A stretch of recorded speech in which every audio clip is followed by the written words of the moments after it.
When Mr. Burns found out he only had 6 weeks left to live, he threw a grand party at his mansion, inviting all the residents of Springfield. When Mr. Burns announced he had bad news, everyone immediately guessed he was going to raise electricity prices. But when Mr. Burns said he was dying, hell yeah! Finally, break with a black man. The whole crowd cheered. Mr. Burns realized he didn't have a single friend, so he decided to end his life by crushing a baby sea turtle, only to be intercepted by a passing plane. The pilot turned on the windshield wipers, which knocked Mr. Burns onto the plane, and he was then struck by a bolt of lightning.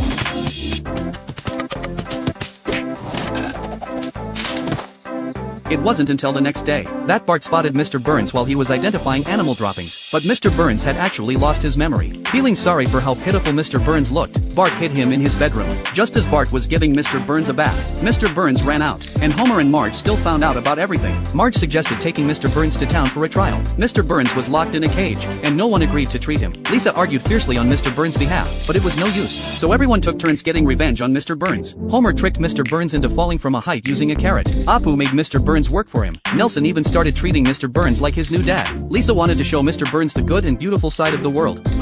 Not today.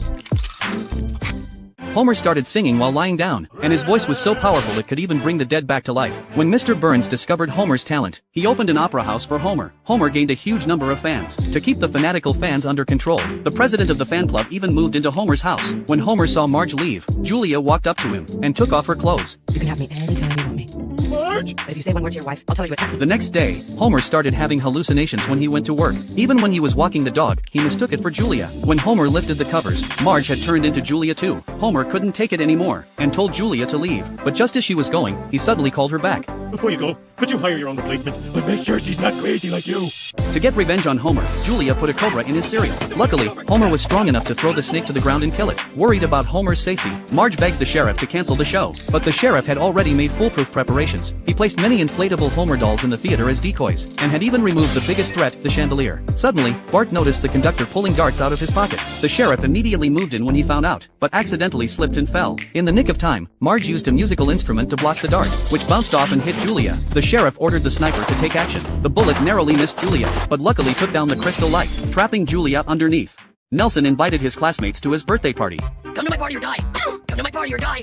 But because Nelson was always bullying people, no one wanted to go, so everyone agreed among themselves to skip it. Nelson couldn't very well bully a whole group of them, but under Marge and Lisa's pressure, Bart was forced to bring a gift and go to the party. Bart never expected Nelson to have decorated the party so nicely. Nelson was furious that no one else had shown up. From that day on, Bart became Nelson's best friend. Bart, where are you going? I saved you a seat, best friend.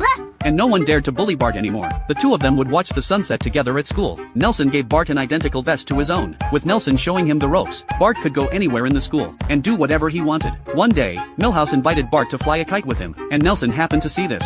Blue and red, the colors of friendship. Bart lied to Nelson, saying he was late because he'd gone to pick grapes. After Nelson exposed Bart's lie, the two of them stopped being friends. The next day, as soon as Bart opened his locker, he saw Nelson standing inside. Nelson apologized for his outburst, and wanted to make up with Bart. But to Bart, Nelson was just weird. The two of them couldn't be friends anymore. Best not to get involved. Agreed.